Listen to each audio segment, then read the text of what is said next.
Curry చేసుకోవడానికి stove పై కడాయి పెట్టుకొని 3 table స్పూన్ల ఆయిల్ వేసుకొని కచ్చపచ్చగా మిక్సీ పట్టుకొని మసాలా ముద్దను వేసుకోవాలి.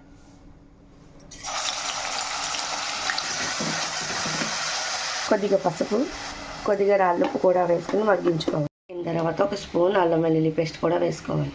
పేస్ట్ మగ్గిన తర్వాత 2 పచ్చిమిరపకాయలు అలాగే కట్ చేసుకున్న ఆనపకాయ ముక్కలను కూడా వేసుకోవాలి.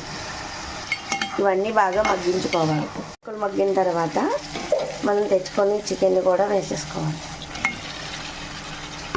చికెన్ కూడా మగ్గిన తర్వాత ఒక 2 స్పూన్ల కారం వేసుకోండి.